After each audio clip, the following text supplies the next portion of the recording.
তো আমরা যেটা প্রাথমিক ইনভেস্টিগেশনে যেটা পেয়েছি সে মূলত আসলে গেমলার, অনলাইন গেমলার ছিল এবং গেম খেলে, প্লাস সে হলো বিদেশে বিদেশে লোক পাঠানো নামে প্রতারণা করে, টাকা আদায় করে মানুষের কাছ থেকে, লোক পাঠাতে পারে না। এবং সে কিন্তু ব্যক্তিগত জীবনে 2 বিয়ে করেছে। তো তার মূলত টার্গেট ছিল যে সে সবসময় ডার্ক ওয়েবসাইটে গিয়ে একটি লিঙ্ক পায়, সেটা হলো হিটম্যান ওয়েব যে লিঙ্ক, সেই লিঙ্কে সে একটা গল্প দেখে। সেই গল্পতে ছিল যে এক ইন্ডিয়ান এক বড় ব্যবসায়ী ছিল, সেই এক প্রতারক ওই ব্যবসায়ীকে বলেছিল যে আপনার একটি গুরুত্বপূর্ণ তথ্য আছে যে আপনাকে মারার জন্য কিছু লোক রেডি আছে, তো আপনি যদি আমাকে কিছু টাকা পয়সা দেন তাহলে আমি সেই তথ্যগুলো বলে দিব। তো সেই ব্যবসায়ী তাকে সেই প্রেক্ষাপটে মানে কৌতূহলবশত কারা আমাকে হত্যা করতে চায় সেই তথ্য জানার জন্য তাকে কিছু রুপি দেয়। তো সেই প্রায় 2-3 লক্ষ রুপি দেওয়ার পরে তখন সে তো প্রতারক, তখন ওই ব্যক্তি কী করে, সে আবার তার মোবাইল থেকে সে চলে আসে, মানে অফলাইনে চলে আসে এবং তার সব কিছু বন্ধ করে দেয়। তো সেও সেই গল্পের ছলেই মনে করেছিল যে আমিও দেখি কিছু টাকা পয়সা এইভাবে ইনকাম করতে পারি কি না। তো সে তো দেখতে পাচ্ছে যে বিভিন্ন মিডিয়াতে বা বিভিন্ন সময় তার বিভিন্ন থ্রেটের কথা সে জানতে পেরেছে। সে মনে করতে ছিল যে আমিও হয়তো এরকম একটি কাজ করলে কিছু টাকা পয়সা ইনকাম করতে পারবো। তো সেই প্রেক্ষাপটেই সে বলতে চেয়েছিল যে আমার কাছে একটা ক্লিং স্কোয়াডের নাম আছে যেটা আমাদের মাননীয় সংসদ সদস্যকে হত্যা করতে চায়। তো সেই প্রেক্ষাপটেই কিন্তু সে একটা নাটক সাজিয়েছিল এবং সেটা আমাদের কাছে স্বীকারও করেছে। তো সে যেটা চেয়েছিল যে মনে করেছিল যে আমাদের মাননীয় সংসদ সদস্য ওকে বলবে যে ঠিক আছে তুমি আমাকে নামগুলো বলো, আমি তোমাকে কিছু পে করবে।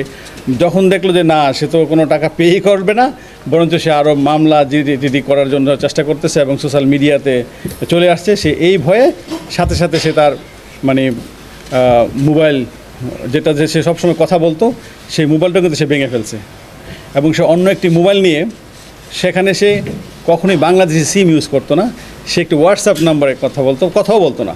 সে হুট করে কি করতো যে একটু ভয়েস মেসেজ দিয়ে সেই মোবাইলটা এয়ারপ্লেন মুডে রেখে দিত।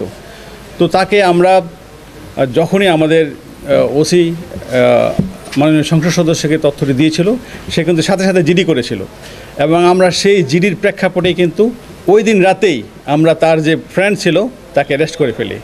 তো ভাগ্য কত ভালো দেখেন যে আমরা যাকে অ্যারেস্ট করি সে লোকে কিন্তু তার কাছে প্রতারিত হয়েছে। সে তাকে 1,80,000 টাকা দিয়েছিল, বাট পরে জানলাম 1,30,000 টাকা দিয়েছে, 2,30,000 টাকা দিয়েছে। বাট সে যখন তার কাছে টাকাটা নেয় ওই ব্যক্তির কাছ থেকে, তো ওই ব্যক্তি তাকে বিশ্বাস করতে পারতেছিল না। তো বললো আমি আপনাকে কীভাবে টাকা দিব, আপনি যদি না পাঠান বিদেশ। তখন সে বিরক্ত হয়ে তার যে পার্সোনাল পাসপোর্ট, সে পাসপোর্ট দিয়ে বলছে ঠিক আছে আপনি আমার পাসপোর্টটাই রাখেন, কারণ তার টাকার প্রয়োজন ছিল প্রচুর। সে পাসপোর্ট দিয়ে তার কাছে টাকাটা নিয়ে নেয়। তো আমরা তাকে যে তার বন্ধু তাকে মূলত তাকে ধরার জন্যই। তো ভাগ্য বলে আমরা তার কাছে কিন্তু ওই দিনই পাসপোর্টটা পেয়ে যাই এবং পাসপোর্টে যে এনআইডি ছিল আমরা এনআইডি কপিটি বিষয় নিয়ে আমরা কিন্তু তার বহির্গমন ওই দিনই কিন্তু বন্ধ করে দিই এবং আমরা সমস্ত জায়গায় ল্যান্ড এবং সিপোর্টে আমরা চিঠি দিয়ে দিই, যার প্রেক্ষাপটে পরে আমরা তাকে ধরার জন্য বিভিন্ন জায়গায় অভিযান চালাই। আমরা প্রথমে জানতে পারি সে আমাদের সেই তথ্য প্রযুক্তির মাধ্যমে যে সে চিটাগাঙে ছিল, আমরা চিটাগাং টিম পাঠাই। পরে দেখে আবার সে ঢাকায় টিম পাঠাই। আমরা একসাথে 3টা টিম পাঠিয়েছিলাম। তো সে এতই চালাক যে সে একবার হোয়াটসঅ্যাপে ভয়েস দেওয়ার পরে আর তাকে খুঁজে পাওয়া যায় না, এক সময় তাকে এক জায়গায় দেখি। পরে তার মোবাইলে আমরা কিছু বিকাশ করার পরও সে তো অনলাইন গেমলার ছিল, সেই গেমলার তার একটা অ্যাকাউন্ট ছিল। সে কী করতো, ওই যে টাকাটা আমরা পাঠাতাম সে ওই অ্যাকাউন্টসে যোগ করে ফেলতো এবং অনলাইনে যে অটোমেটিক্যালি তার কাছ থেকে বিভিন্ন জায়গায় বিকাশের মাধ্যমে তার অ্যাকাউন্টসে টাকাটা আউট হতো। তো তাকে ট্রেসিং করা অনেক টাফ ছিল। তো যাই হোক আমরা আমাদের সিটিটিসির সহায়তা নেই এবং সিটিটিসির সহায়তায় আমরা তাকে সর্বশেষ আমরা সিলেট মেট্রোপলিটন এলাকা থেকে গ্রেপ্তার করতে সক্ষম হই। তো এই ছিল আমাদের আভিযানিক ফলাফল।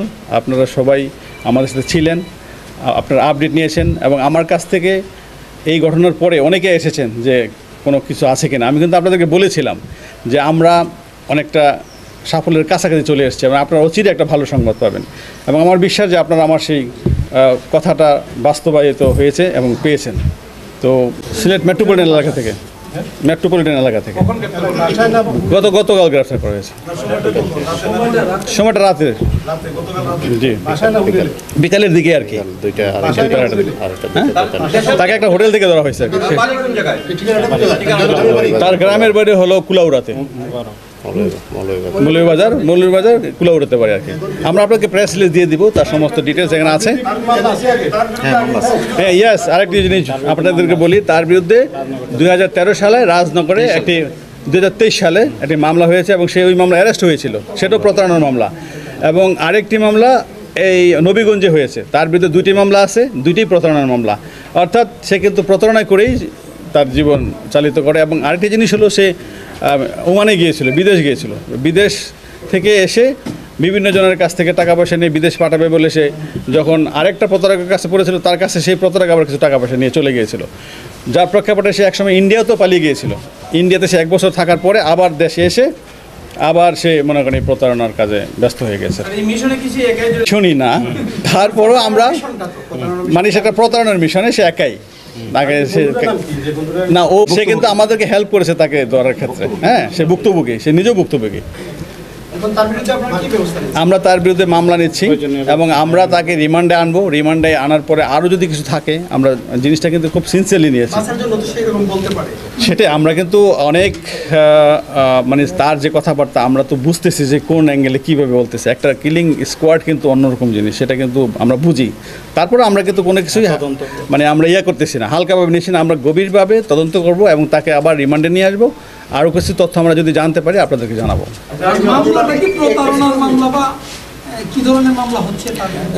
আমরা তদন্ত সাপেক্ষে তার বিরুদ্ধে যেই সব এভিডেন্স পাই সে আলোকে একটা মামলা হবে। আমরা আপাতত জানতে পারছি কোনো হাত নেই, সে নিজেই না। তার তো আমাদের এখন তার বিরুদ্ধে 2টা মামলা অলরেডি আছে। তাকে আপাতত আমরা আমাদের যে নবীগঞ্জে একটা মামলা আছে, ওই মামলা থেকে অ্যারেস্ট করব এবং তার বিরুদ্ধে আমাদের চুনারুঘাটার একটা মামলা হবে, সেই মামলায় তাকে আমরা প্রভৃতি। এটা একটা প্রতারণার কৌশল। আমি মানে সে জাস্ট একটা কিছু টাকা ইনকাম করার জন্য সেই পলিসিটা নিয়েছিল আর কি, বাট সে ভাবতে পারে না যে এই পলিসি নিলে তার যে এরকম একটা অবস্থা হবে। একটি বিষয় হচ্ছে, গত 3 তারিখে আপনারা গার্মেন্ট দিয়েছেন নিরাপত্তার জন্য। এই ঘটনাটা যেহেতু মানে এখন উদ্ঘাটিত হয়েছে এবং এটি যেহেতু প্রতারণা, এক্ষেত্রে তার নিরাপত্তার বিষয়টি আমাদের বহাল থাকবে কিনা আমরা আপাতত রাখছি। কারণ এমনিও তো তার বিরুদ্ধে হয়তো অনেকে অনেক কিছু চিন্তা করে, তা যেহেতু সে একটা সোশ্যাল মিডিয়া একটা ফেস, সে তো আমরা আপাতত তার প্রোটেকশনটা মানে তার গার্মেন্টটা রাখতেছি। যদি ভবিষ্যতে আমাদের কাছে মনে হয় যে না এখন সব কিছু ঠিকঠাক আছে, পিসফুল আছে, তাহলে আমরা অবশ্যই সেটা প্রত্যাহার করবো, বাট আপাতত থাকবে।